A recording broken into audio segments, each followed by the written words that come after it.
Hi everyone, how are you all doing? I hope all of you are doing great. So as you all know that we have started a series for grammar, basic grammar जिसमें हम class 6 to 12th तक के लिए जो helpful होगा वो start किए हैं, जिसमें आज हम इसका फर्स्ट चैप्टर स्टार्ट करने वाले हैं सेंटेंसेस। सो चैप्टर तो स्टार्ट करेंगे बट उससे पहले कुछ बच्चे कमेंट्स कर रहे हैं कि मैम हमारी टेक्स्ट बुक सेम नहीं है या हमारे जो बुक है इंग्लिश की वो ऐसी नहीं है। देखिए जैसे मैथ्स होता है ना, एडिशन सब्सट्रैक्शन, ये रूल सेम होते हैं, है ना। जैसे 2 + 3 करेंगे तो 5 ही होगा। हाँ, ये जरूर हो सकता है कि आपकी मैथ की बुक्स में क्वेश्चंस अलग हों, किसी और की मैथ की बुक्स में कुछ क्वेश्चंस अलग हों, लेकिन करने का तरीका प्लस को माइनस को जब हम सॉल्व करते हैं तो सेम ही रहता है। वैसे ही हो सकता है कि चैप्टर्स आगे पीछे हों या कुछ चैप्टर्स मिस हों, लेकिन जो भी टॉपिक हम कवर कर रहे हैं वो लगभग हर टेक्स्ट बुक में सेम ही होगा। तो ग्रामर एक रूल बुक होती है, रूल्स होते हैं जो कहीं पर चेंज नहीं होते हैं, सबके लिए सेम रहते हैं। तो आप लोग ऐसा मत सोचिए कि मेरी बुक में ये नहीं है या मेरी बुक में अलग है। जो टॉपिक्स है उस पे ध्यान दीजिए, ग्रामर की टॉपिक्स हर जगह सेम ही होते हैं। ओके, तो चलिए फर्स्ट चैप्टर को स्टार्ट करते हैं जिसका नाम है द सेंटेंस। सेंटेंस को हिंदी में हम वाक्य बोलते हैं। तो सबसे छोटी जो इकाई होती है ना किसी भी भाषा को बोलने की या लिखने की, वो अक्षर होते हैं। अक्षर से हम शब्द बनाते हैं। जैसे इंग्लिश में अगर मैं बात करूं तो सबसे छोटी यूनिट क्या है? अल्फाबेट्स, ABCD जो हम लिखते हैं, ABCD इन सबको जोड़कर हम शब्द बनाते हैं, वर्ड्स बनाते हैं। वर्ड्स को, बहुत सारे वर्ड्स को हम साथ में रख देते हैं तो एक सेंटेंस बनता है। So a sentence is a group of words, ऐसे वर्ड्स का समूह which makes a complete sense, जिसका कोई मीनिंगफुल मतलब कोई मतलब निकल रहा हो। ऐसे नहीं हमने शब्द आगे पीछे करके लिख दिए और उसका कोई मतलब नहीं निकल रहा हो, तो अगर मतलब नहीं है तो वो वाक्य नहीं है। शब्दों का वह समूह जिससे कोई मीनिंग निकल रहा हो, जिसका कोई कंप्लीट सेंस हो, उसे हम बोलते हैं सेंटेंस। आगे एग्जाम्पल से भी समझेंगे कि मैंने क्या बात बताई है आपको।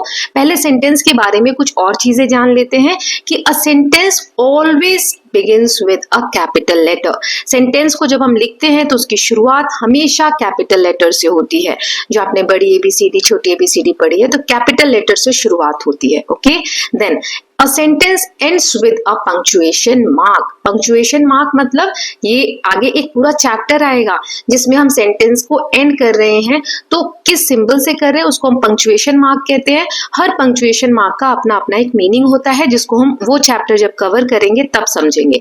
अभी के लिए जैसे अ फुल स्टॉप, किसी भी सेंटेंस को आप एंड करते हैं तो लास्ट में या तो फुल स्टॉप होता है या एक्सक्लेमेशन मार्क होता है इस तरीके का, या फिर क्वेश्चन मार्क होता है। तो ऐसे कुछ पंक्चुएशन मार्क्स हैं जो आपको देखने को मिलेंगे सेंटेंस के एंड में। ओके, अब मैंने आपको कहा कि एक एग्जाम्पल देख लेते हैं। तो देखिए मैंने एक सेंटेंस लिखा, student a Meera grade 4th is. इसका कोई सेंस नहीं बन रहा है। शब्द है, एक साथ लिखे हैं शब्दों को तो ग्रुप ऑफ वर्ड्स तो हो गया, लेकिन क्योंकि इसका कोई सेंस नहीं बन रहा है इसीलिए सेंटेंस नहीं कहलाएगा। ठीक है, जैसे इसका हिंदी में मतलब होगा, विद्यार्थी एक मीरा कक्षा 4th में है। ठीक, अब इस तरीके से तो हम नहीं बोलते हैं, तो ये सही कैसे होगा? सबसे पहले इसमें गलती क्या है? देखिए हमने अभी पढ़ा सेंटेंस की शुरुआत कैपिटल लेटर से होती है, तो सबसे पहले ऐसे यहाँ पर छोटा लिखा है स्टूडेंट में, है ना, तो इसकी शुरुआत होगी मीरा, जो कि एक नाम है, तो नाम वैसे भी हम कैपिटल लेटर से लिखते हैं। Meera is a 4th grade student. Meera जो है वो 4th कक्षा की विद्यार्थी है। ठीक है, तो अब इस तरीके से हमने शब्दों को मीनिंगफुल सेंस में अरेंज किया। जो जंबल या कह सकते हैं कि सही से अरेंज नहीं थे, उनको सीक्वेंस में सही से एक फॉर्मेट में अरेंज किया। अब ये कंप्लीट एक सेंस बता रहा है ना, तो इसे हम कहते हैं सेंटेंस, जो सही से स्ट्रक्चर्ड वे में लिखा गया हो। सो आई होप आपको क्लियर है। हमने 3 पॉइंट्स देखे। Sentence is a group of words which makes a complete sense. Then हमने देखा कैपिटल लेटर से शुरुआत होता है सेंटेंस का और एंड जो होता है वो पंक्चुएशन मार्क से होता है। हमने एग्जाम्पल देखा। अब आगे क्या देखेंगे? There are 4 kinds of sentences according to their function. Function मतलब फंक्शंस के आधार पर, काम के आधार पर हम सेंटेंसेस को 4 टाइप्स में डिवाइड करते हैं। Okay, so we are going to learn about the types of sentences on the basis of their function. तो चलिए देखते हैं। सबसे पहले यहाँ पार्ट्स ऑफ सेंटेंस के बारे में जानेंगे, तब हम टाइप्स जानेंगे। पार्ट ऑफ सेंटेंस, किसी भी सेंटेंस में 2 इंपॉर्टेंट चीजें होती हैं। पहला होता है सब्जेक्ट और दूसरा होता है प्रेडिकेट। Subject and predicate. अब सब्जेक्ट क्या होता है? A subject is the person, place और thing that the sentence is about. जो वाक्य हमने अभी पढ़ा या कोई भी वाक्य किसके बारे में वो वाक्य लिखा गया है उसे हम सब्जेक्ट कहते हैं। जैसे यहाँ एग्जाम्पल ले लेते हैं, Reena teachers English. Reena English पढ़ाती है, तो इसमें कौन इंग्लिश पढ़ा रही है? रीना। तो ये सेंटेंस किसके बारे में है? रीना के बारे में है। तो यहाँ पर सब्जेक्ट कौन हो गई? रीना हो गई, है ना। So a subject is the person, place और thing that the sentence is about. जिसके बारे में सेंटेंस लिखा गया है वो हो जाता है सब्जेक्ट। तो ये हो गया सब्जेक्ट। अब प्रेडिकेट क्या होता है? सो प्रेडिकेट सेंटेंस का वो पार्ट होता है जो सब्जेक्ट क्या कर रहा है, सब्जेक्ट के बारे में बताता है। जैसे हमने देखा Reena teachers English, Reena English पढ़ाती है, तो सब्जेक्ट तो हो गया रीना। अब रीना क्या करती है? तो रीना इंग्लिश पढ़ाती है, तो टीचर्स इंग्लिश, ये क्या हो गया? प्रेडिकेट। प्रेडिकेट बता रहा है कि सब्जेक्ट क्या काम करता है या करती है। सो हमने देखा ये बता रहा है कि रीना पढ़ाती है, ठीक है। तो सेंटेंस का वो पार्ट जो सब्जेक्ट के बारे में बताता हो उसे हम प्रेडिकेट कहते हैं। ओके, एक यहाँ पर एग्जांपल और ले लेते हैं। My mother कुक्स tasty food. मेरी मम्मी टेस्टी खाना बनाती हैं। सो सब्जेक्ट क्या हो जाएगा इसमें? मेरी मम्मी। कौन बनाती है टेस्टी खाना? मम्मी बनाती हैं, तो माई मदर इज सब्जेक्ट। अब प्रेडिकेट क्या हो जाएगा? सेंटेंस का वो पार्ट जो मम्मी के बारे में बता रहा है। तो मम्मी क्या करती है? खाना अच्छा बनाती है ना। सो कुक्स टेस्टी फूड, ये प्रेडिकेट हो जाएगा। आई होप अब क्लियर है। मैं यहाँ पर 3 सेंटेंस दे रही हूँ, आप लोग मुझे कमेंट सेक्शन में बताएंगे कि इसमें सब्जेक्ट क्या है और प्रेडिकेट क्या है। The stars are shining brightly. The stars are shining brightly. The baby is sleeping. Rahul and Seema play in the garden. Okay? ये तीनों का आंसर आप मुझे कमेंट सेक्शन में बताएंगे। ओके, अब हमने जो मैंने पहले कहा था टाइप्स ऑफ सेंटेंस के बारे में पढ़ेंगे on the basis of their function. So 4 types होते हैं, असर्टिव या डिक्लेरेटिव सेंटेंस, असर्टिव या declarative sentence, interrogative sentence, imperative sentence, exclamatory sentence. क्या होते हैं ये चारों, एक एक करके जानते हैं। तो सबसे पहले हम स्टार्ट करते हैं असर्टिव सेंटेंस से। ओके, सो असर्टिव सेंटेंस कौन से सेंटेंस होते हैं? सेंटेंस दैट अफर्म्स और negates an action, a fact और अ हैपनिंग। देखो, अफर्म मतलब होता है कंफर्म करना, बताना कि कोई चीज हो रही है। निगेट करना मतलब मना करना, इनकार करना। और किस चीज को इनकार करना? किस चीज का होना? तो किसी भी फैक्ट का या किसी भी हैपनिंग का। मतलब कोई चीज हुई है, कोई एक फैक्ट बताया जा रहा है, तो उसका होना या ना होना जब किसी वाक्य से हमें पता चलता है तो हम उसे बोलते हैं assertive sentence. Okay, an assertive sentence is a sentence that affirms और negates an action, a fact और अ हैपनिंग। अब एग्जांपल देख लेते हैं। So the soldier fired at the wild boar. Soldier fired at the wild boar, ये क्या है? Action है। अभी मैंने बताया कोई एक्शन हो सकता है। सो ये एक्शन है कि सोल्जर ने फायर किया, है ना। अफर्मेटिव, अफर्मेटिव मतलब कंफर्म कर रहे हैं कि ये एक्शन हुआ है। Then he did not hit the target. अब यहाँ पे डिड नॉट, नॉट वर्ड आ गया। फायर तो किया लेकिन टारगेट हिट नहीं हुआ, तो ये भी एक्शन ही है लेकिन नेगेटिव। नेगेटिव क्यों? क्योंकि इसमें इनकार हो रहा है, मना किया जा रहा है। ऐसे ही the earth moves around the sun. हमने सोशल में पढ़ा था कि अर्थ जो है सन के चारों तरफ चक्कर लगाती है या घूमती है, तो ये एक फैक्ट है। फैक्ट क्या होता है? ऐसी कोई भी चीज जिसको हम चेंज ना कर सके, वो फैक्ट है, वो ऐसा ही होता है। सो अर्थ मूव्स अराउंड द सन, अर्थ सूर्य के चारों ओर चक्कर लगाती है धरती हमारी, तो ये एक फैक्ट है और अफर्मेटिव है। अफर्मेटिव मतलब कि कंफर्म है, ऐसा होता है। Then the earth does not revolve around the moon. Earth जो है वो मून के चारों ओर चक्कर नहीं लगाती है, तो ये भी फैक्ट है, ये कभी चेंज नहीं होगा, है ना। ये फैक्ट है और ये नेगेटिव फैक्ट है। नेगेटिव क्यों? क्योंकि इसमें does not, not word use हुआ है, ये मना किया जा रहा है, इनकार करने वाला सेंटेंस है। ओके, नाउ अब एक और एग्जांपल देते हैं। The telephone was invented by Alexander Graham Bell. एक व्यक्ति थे अलेक्जेंडर ग्राहम बेल, उन्होंने टेलीफोन को इन्वेंट किया। अब ये एक हैपनिंग है। हैपनिंग मतलब कि कोई चीज हुई, क्या किया इन्होंने? इन्वेंट किया, आविष्कार किया। किस चीज का? टेलीफोन का। तो ये हैपनिंग है और अफर्मेटिव हैपनिंग है। अफर्मेटिव मतलब कंफर्म कर रहे हैं कि ये हुआ है। Now the earthquake did not destroy the old temple. अब ये भी एक हैपनिंग है कि अर्थक्वेक हुआ, भूकंप आया, लेकिन मंदिर को नुकसान नहीं पहुंचा। तो ये हैपनिंग है, ऐसा कुछ हुआ लेकिन ये नेगेटिव हैपनिंग है कि कुछ भी जो मंदिर है उसको नुकसान नहीं पहुंचा, डिड नॉट यूज हुआ है। सो एक्शन हो, फैक्ट हो या हैपनिंग हो, वो अफर्म हो रही है या निगेट हो रही है, इन चीजों को जो दर्शाता है, ऐसे सेंटेंस को हम असर्टिव सेंटेंस बोलते हैं। ओके अब इसमें कुछ पॉइंट्स रिमेंबर रखने लायक हैं जो हमने डिस्कस किया असर्टिव सेंटेंस में। मैं पॉइंट्स में बता देती हूँ। जैसे पहला, an assertive sentence may be positive और मे बी नेगेटिव। ये पॉजिटिव भी हो सकता है या नेगेटिव भी हो सकता है। Then it affirms a fact etcetera is called a positive affirmative sentence, जिसमें फैक्ट को अफर्म किया जा रहा है। अफर्म मतलब उसके लिए बताया जा रहा है कि हुआ है तो पॉजिटिव है, जिसमें मना किया जा रहा है, नेगेट किया जा रहा है, उसे नेगेटिव सेंटेंस कहते हैं। और असर्टिव सेंटेंस हमेशा एंड में फुल स्टॉप से ही खत्म होते हैं। असर्टिव सेंटेंस के एंड में हमेशा हम फुल स्टॉप ही लगाते हैं। ओके चलिए अब नेक्स्ट देख लेते हैं इंटेरोगेटिव सेंटेंस। अब इंटेरोगेटिव सेंटेंस क्या होता है? N interrogative sentence is a sentence that a direct question और इंक्वायर्स अबाउट समथिंग। ऐसे सेंटेंसेस जिससे हम क्वेश्चन पूछते हैं या किसी चीज की इंक्वायरी निकाली जा रही है, किसी चीज के बारे में पता लगाया जा रहा है, तो हम बोलते हैं इंटेरोगेटिव। दो टाइप के होते हैं। पहले ए वाले में कौन से एग्जांपल्स मैंने लिए हैं? Are you going to school? क्या आप स्कूल जा रहे हो? Do you smoke? क्या आप स्मोकिंग करते हो? Then will you take tea? क्या तुम चाय लोगे? Did you not help her? क्या तुम उनकी हेल्प नहीं करोगे? इसमें नॉट आया, ये नेगेटिव सेंटेंस है। देखो बेटा, अफर्मेटिव, नेगेटिव या असर्टिव जो भी मैं बोल रही हूँ, इंटेरोगेटिव, ये सारे आप जब टेंसेस पढ़ेंगे ना तब काम आएगा। तो बच्चे बोल रहे डायरेक्टली कि मैम टेंसेस कराओ। अगर आपको ये बेसिक क्लियर नहीं होंगे तो आप टेंसेस में फिर आपको प्रॉब्लम आएगी, है ना। इसीलिए ध्यान से समझिए जो भी चीजें हम कर रहे हैं, सीक्वेंस में कर रहे हैं, राइट। सो यहाँ पर आर, डू, विल, डिड, ये सारे जो मैंने ऑरेंज कलर से हाईलाइट किए हैं ये वर्ब्स कहलाते हैं। तो कुछ क्वेश्चंस ऐसे होते हैं जो वर्ब से स्टार्ट होते हैं, जैसे आप यहाँ देख सकते हैं, है ना। ये वर्ब्स क्या होते हैं, वर्ब्स वाला चैप्टर आएगा तब हम समझेंगे। अभी के लिए सिर्फ आप ये समझिए कि वर्ब से कुछ क्वेश्चंस हम स्टार्ट करते हैं। नाउ बी, सेकेंड टाइप के क्वेश्चन कैसे होते हैं? जो WH फैमिली से स्टार्ट होते हैं। अब WH फैमिली क्या होते हैं? जिसमें देखो WH से क्वेश्चन वर्ड स्टार्ट हो रहे हैं।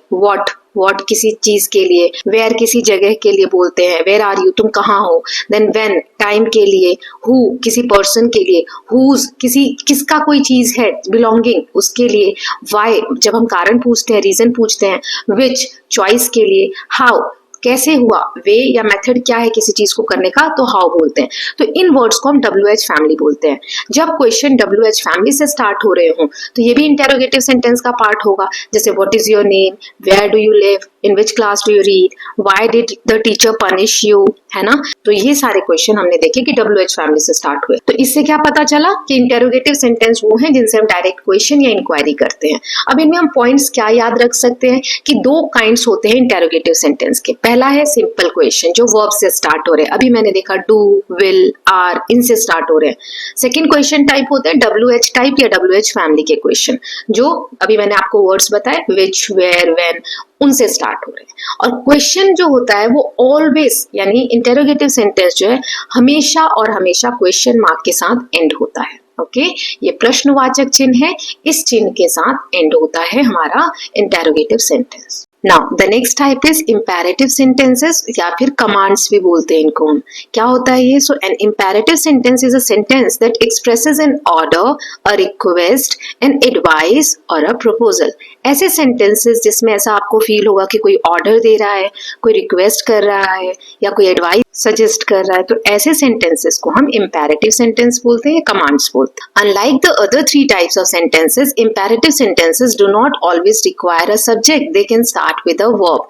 अभी जो हमने दो टाइप्स पढ़े या एक टाइप और पढ़ने वाले हैं सेंटेंस का, इनमें जरूरी होता है कि कोई सब्जेक्ट हो। सब्जेक्ट मैं बता चुकी हूँ क्या होता है, जिनके लिए वाक्य लिखा गया होता है ना। सो ऐसा नहीं है कि इन सेंटेंसेस के लिए, मतलब ये जो कमांड्स है या इंपेरेटिव सेंटेंसेस हैं, इसमें जरूरी नहीं है कि कोई सब्जेक्ट हो ही हो, ये वर्ब से भी स्टार्ट हो सकता है। ओके कैसे? तो ये चार चीजें जो मैंने बताई, ऑर्डर, रिक्वेस्ट, एडवाइस या प्रपोजल, तो इनके बारे में मैं एग्जांपल्स के थ्रू बताती हूँ। कहाँ पर सब्जेक्ट नहीं है ये भी हम देखेंगे। सो चलिए एक एक करके देखते हैं। सबसे पहले ऑर्डर वाले sentences. Leave the hall immediately, तुरंत हॉल से चले जाओ। अब ये ऑर्डर है ना, किसी को हम कह रहे हैं, लेकिन यहाँ पर सब्जेक्ट नहीं है कि जरूरी नहीं है किसी का नाम लेके बोल रहे हैं, लेकिन नाम लेकर भी बोला जा सकता है और जनरली बिना नाम लिए भी बोला जा सकता है, यानी बिना सब्जेक्ट के भी वाक्य जब हम बोलते हैं तो ये इंपेरेटिव सेंटेंस होता है, जिसमें हमने ऑर्डर वाला एग्जाम्पल देख रहे हैं। Then move ahead and defeat the opponent, आगे बढ़ो और दुश्मनों को हरा दो। ठीक है, अपोजिट साइड वाले जो पर्सन है उसको हरा दो, डिफीट मतलब हराना। अब इसमें किसी पर्सन का नाम नहीं है, किसी एक व्यक्ति के बारे में नहीं कहा जा रहा है ना, तो ये क्या हो गया, कमांड हो गया, ऑर्डर हो गया, और इसमें बिना सब्जेक्ट के बात की गई है। Then fetch me a glass of juice, मेरे लिए एक ग्लास जूस लेकर आओ, तो इसमें फिर से ऑर्डर है, इसमें कोई सब्जेक्ट नहीं है, राइट। तो ये हो गया imperative sentence. Now next is request. Request वाले सेंटेंसेस देख लेते हैं। Could you assist me with this matter please, क्या तुम इस मैटर में मेरी हेल्प करोगे please. Then kindly approve my leave for a couple of days, मेरी छुट्टियां कुछ दिनों के लिए आप अप्रूव कर दीजिए। Then I beg you your honour to show kindness, अब इसमें हम किसी को रिक्वेस्ट कर रहे हैं कि थोड़ी दया दिखाइए, राइट। सो रिक्वेस्ट वाले सेंटेंस और ऑर्डर वाले सेंटेंस, जिसे हम कमांड भी बोलते हैं, वो सारे इंपैरेटिव के टाइप होते हैं। देन एडवाइस किसी को दे रहे हैं, ऑलवेज रिस्पेक्ट योर एल्डर्स, अपने बड़ों की हमेशा रिस्पेक्ट करिए। Never hurt anyone's feeling, it's wrong, कभी किसी को दुख मत पहुंचाइए, किसी की भावनाओं को ठेस मत पहुंचाइए, ये गलत है, ये भी एक एडवाइस है। Then support those who are less fortunate, जिन लोगों के पास ज्यादा सुविधा नहीं, हमें उनको सपोर्ट करना चाहिए। तो ये सब क्या है, एडवाइस वाले सेंटेंसेस हैं। देन प्रपोजल वाले sentences, let us visit the park this evening, मैंने किसी को प्रपोजल दिया कि चलिए पार्क घूमने चलते हैं शाम को। Then allow the child to join us, इस बच्चे को हमारे साथ ज्वाइन करने दीजिए। Then do not permit them to shout inside, उन लोगों को ये परमिशन मत दीजिए कि अंदर आके वो शाउट करे, चिल्लाए। तो ये क्या हुए, प्रपोजल, हमने कुछ प्रपोज किया, किसी को कुछ बोला कि ऐसा आप कर सकते हैं। तो ये सारे सेंटेंसेस हमने देख लिए इंपैरेटिव के। क्या क्या चीजें याद रखनी चाहिए, imperative sentence can either affirmative और नेगेटिव, हाँ वाले भी सेंटेंसेस हो सकते हैं, पॉजिटिव और नेगेटिव काइंड भी हो सकते हैं। Okay, full stop is placed at the end of imperative sentence, imperative sentence के एंड में हमेशा फुल स्टॉप लगाया जाता है। ओके, सो आई होप ये क्लियर होगा imperative sentence. Now next is exclamatory sentences, last type है हमारा। ये क्या होता है, so exclamatory sentences are those which expresses strong और सडन फीलिंग और emotions of feelings or emotions of attention, joy, wonder, surprise, sorrow, contempt, anger, etc. over something which has happened or has been done. Exclamatory sentences वो होते हैं जो एक sudden, अचानक से कुछ हो जाए, हम बहुत खुश हो जाए, बहुत दुखी हो जाए, बहुत सैड हो जाए, बहुत इरिटेट हो जाए, तो जो हमारा फीलिंग अंदर से बाहर आता है, जिस वे में हम बोलते हैं, उन सेंटेंसेस को हम एक्सक्लामेटरी सेंटेंसेस बोलते हैं। जैसे हिंदी में आपको बताना चाहूंगी, जैसे हमारा रिजल्ट आया और बहुत अच्छे मार्क्स आ गए, 98% आ गए लेट्स से, राइट। तो क्या होता है, हम बोलते हैं ना ये या वाओ, ऐसे जो एक्सप्रेशंस होते हैं ना, इंडिया जीत गई, तो हम क्या बोलते हैं, हुर्रे, ऐसे कुछ वर्ड्स हम यूज करते हैं ना जब हम खुश होते हैं, दुखी होते हैं। इसी तरीके से इंग्लिश में सेंटेंसेस फॉर्मेशन के द्वारा जब हम अपनी चीजों को एक्सप्रेस करते हैं तो उन सेंटेंसेस को हम एक्सक्लामेटरी सेंटेंसेस बोलते हैं। और एक्सक्लामेटरी सेंटेंसेस में आप देखेंगे जो वर्ड्स कुछ ऐसे होते हैं जिनसे हम अपने इमोशंस को दिखाते हैं, इस तरीके का साइन लगाया जाता है, जिसे हम एक्सक्लामेशन साइन भी बोलते हैं। ओके, जैसे अटेंशन के लिए कुछ वर्ड्स देख लेते हैं, hush, now the baby is resting, हम हिंदी में बोलते हैं ना, चुप हो जाओ बच्चा सो रहा है, वैसा ही। Then watch out, never step out alone at night, ध्यान दो, ध्यान रखो कि रात में कभी आपको बाहर अकेले नहीं जाना चाहिए। तो ये अटेंशन हम किसी को दिखा रहे हैं, किसके थ्रू, एक्सक्लामेटरी सेंटेंसेस के through. So you must be seeing here कि हश के बाद भी वो साइन आया है, वॉच आउट के बाद भी वो साइन आया है, एक्सक्लामेशन का साइन है। ओके, अब जॉय, बहुत आपको अच्छा लग रहा है, ये we have finally won the game, ये जब खुशी से हमने जाहिर किया, उसके बाद एक एक्सक्लामेशन का साइन है, then we finished the sentence. Okay, then wonder या सरप्राइज, कभी हम सरप्राइज हो गए, किसी ने हमें वंडरफुल अच्छा सा एक सरप्राइज दिया, then how we react, oh wow you are here already, हम खुश होकर नहीं कहते, कोई आ जाता है, अरे हम इतनी जल्दी आ गए, ऐसा कुछ हम एक्साइटमेंट में बोलते हैं। सो ओ वाओ, ये हो गया एक्सक्लामेटरी शो करने के लिए एक्सप्रेशन, और उसके बाद हमने एक्सक्लामेशन का साइन लगाया सेंटेंस को फिनिश करने के लिए। ओके, देन ग्रीटिंग, किसी को हम विश करते हैं, hey there how is everything going, hi कैसा चल रहा है, हम ऐसे करके बोलते हैं ना। सो हे देयर भी क्या हो गया, एक एक्सक्लामेटरी एक्सप्रेशन हो गया। ओके, रिग्रेट, जब हमें पछतावा हो, how foolish I have been, मैं कितनी मूर्ख थी या कितना मूर्ख था, ऐसे हम बोलते हैं ना, अरे मैं कितनी बड़ी बेवकूफ थी, मैं ऐसा सोचती थी। तो इन सेंटेंसेस के लास्ट में हमने एक्सक्लामेशन साइन लगाया। अच्छा, एक चीज और, जैसे इंटेरोगेटिव सेंटेंस था तो लास्ट में क्वेश्चन मार्क लगा रहे थे, इंपेरेटिव या असर्टिव था तो लास्ट में हम फुल स्टॉप वगैरह लगा रहे थे। बट इसमें ऐसा जरूरी नहीं है कि एक्सक्लामेटरी जो साइन है एक्सक्लामेशन का वो लास्ट में ही आए। ओके, इट डिपेंड्स कि हम वर्ड कहाँ पर यूज कर रहे हैं। अगर पूरा सेंटेंस ही हमारा वैसा है, फ्रेज है जिससे हम अपने इमोशंस दिखा रहे हैं, तो हम लास्ट में लगाते हैं exclamation sign. Okay, now next देख लेते हैं क्या क्या चीजें इसमें याद रखनी है। So exclamation mark after the excited word और at the end of the sentence, है ना। देखिए एक्साइटेड वर्ड जैसे hurray, we won the match, we won the match, तो यहाँ पर हमने एक्सक्लेमेशन साइन लगाया। चलिए अब हम जानते हैं कि जैसे हमने एक्सक्लेमेशन साइन लगा दिया, कभी वर्ड्स के बाद लगा रहे हैं, कभी सेंटेंस के बाद लगा रहे हैं। मान लो शुरू में वर्ड के बाद लगाया, जैसे हुर्रे के बाद हमने लगा दिया। अब इसके बाद जो सेंटेंस है वो स्मॉल लेटर से शुरू होगा कि कैपिटल लेटर से शुरू होगा। तो इसके दो रूल्स है। पहला, if the exclamation word is only expressing feeling and not ending the thought, अगर जो वर्ड एक्सक्लेमेशन जैसे वाओ, हुर्रे, ये जो वर्ड्स हैं अगर पूरी बात को कंप्लीट नहीं कर रहे हैं, सिर्फ एक फीलिंग दिखा रहे हैं, मतलब सेंटेंस को पूरा नहीं कर रहे हैं, तो हम स्मॉल लेटर से शुरू करेंगे। अनलेस इट्स अ नेम और आई, जब भी ऐसा वर्ड आपने बोला जो एक्साइटेड वर्ड है, जैसे ओ वाओ या ओ, ऐसा कुछ भी वर्ड बोला, तो उसके बाद स्मॉल लेटर से ही बाकी का सेंटेंस लिखेंगे। अगर किसी का नाम है तो कैपिटल लेटर से लिखेंगे, या फिर आई से स्टार्ट हो रहा है सेंटेंस तो हम कैपिटल लेटर लिखेंगे। अदरवाइज सभी सेंटेंसेस में स्मॉल लेटर से ही होगा। जैसे ओ यू आर हेयर, तो देखो यू में वाई स्मॉल है। Second, wow India is so beautiful, यहाँ पर वाओ के बाद इंडिया का आई कैपिटल है, क्योंकि इंडिया क्या है, प्रॉपर नाउन है, नाम है कंट्री का, है ना, तो कैपिटल लेटर से होगा। Then alas I forget my home, alas I forget my alas I forgot my homework, तो ये दुख के लिए बोला जा रहा है, ये सैड होकर। तो यहाँ पर आई है तो ये आई हमेशा कैपिटल लेटर में ही लिखते हैं। जैसे alas we lost the match, यहाँ पर हम सैडनेस दिखा रहे हैं कि हम मैच हार गए, है ना। तो इसीलिए यहाँ पर वी जो है वो स्मॉल लेटर से है, क्योंकि पूरी बात खत्म नहीं हुई है अलास के बाद, राइट। नाउ नेक्स्ट है, if the exclamation words ends the feeling fully and you start a new action, मतलब एक केस ऐसा है जिसमें हम एक्सक्लेमेशन वर्ड से अपनी फीलिंग्स को पूरी तरीके से दिखा पा रहे हैं, तो उसके बाद जो सेंटेंस शुरू होगा वो कैपिटल लेटर से शुरू होगा। ओके, जैसे watch out, never step out alone at night. Watch out का मीनिंग क्या हुआ, जैसे आप चल रहे हैं और आगे टेबल है, आप ध्यान नहीं दे रहे हैं, तो आपके आसपास कोई बैठा होगा तो कैसे बोलता है, अरे देख के, तो अरे देख के इतना ही बोलकर वो अपनी फीलिंग को बता देता है कि वो क्या कहना चाह रहा है, कि आप सही से चलिए, है ना। उसके बाद अगर कुछ बोल रहा है तो वो एक अलग सेंटेंस होता है कि रात में हमें बाहर नहीं जाना चाहिए, और जैसे देख के चलो नहीं तो चोट लग जाएगी, तो ये एक अलग सेंटेंस हुआ, है ना। सो जब हम फीलिंग को एक्सप्रेस कर पा रहे हैं एक्सक्लेमेशन वर्ड से, उसके बाद नया सेंटेंस शुरू कर रहे हैं तो कैपिटल लेटर से शुरू होगा। Okay, so I hope it is clear to all of you. With this we are done with chapter number 1। Sentence देख लिया हमने, और सेंटेंस के पार्ट जो दो होते हैं सब्जेक्ट एंड प्रेडिकेट, वैसे नेक्स्ट चैप्टर में भी ये आएगा, वो भी देख लिया, और उसके साथ साथ 4 टाइप्स ऑफ सेंटेंसेस हमने देख लिए। ओके, सो अब इसके कुछ एक्सरसाइज के क्वेश्चंस हैं, ये हम कैसे करेंगे, आप इनको सॉल्व करके मुझे कमेंट सेक्शन में पोस्ट करेंगे या कम्युनिटी पोस्ट वाले सेक्शन में पोस्ट करेंगे। हम लोग इसके आंसर नेक्स्ट वीडियो में डिस्कस करेंगे, तब भी आप चेक कर सकते हैं, मैच कर सकते हैं। ओके, जैसे फर्स्ट क्वेश्चन है, यहाँ 5 सेंटेंसेस दिए गए हैं, ये जम्बल्ड हैं, है ना, सही से अरेंज नहीं है। जैसे हमने सेंटेंस के बारे में पढ़ा कि मीनिंगफुल सेंस बनना चाहिए, तो मैं एक यहाँ एग्जांपल देती हूँ आपको कैसे इसको करना है। जैसे flying bird sky cross the are, तो अब ये तो गलत है, आगे पीछे लिखे हुए हैं वर्ड्स, इसका कोई सेंस नहीं बन रहा, तो इसको सही से बनाएंगे। The birds are flying across the sky, पहला लेटर कैपिटल लेटर होगा और लास्ट में फुल स्टॉप से एंड हो रहा होगा। ओके, सो इस तरीके से पांचों को आप करेक्ट करना, देखते हैं किसका क्या आंसर आता है। अगले वीडियो में वैसे भी हम डिस्कस करेंगे और उसमें आप मैच भी कर सकते हैं।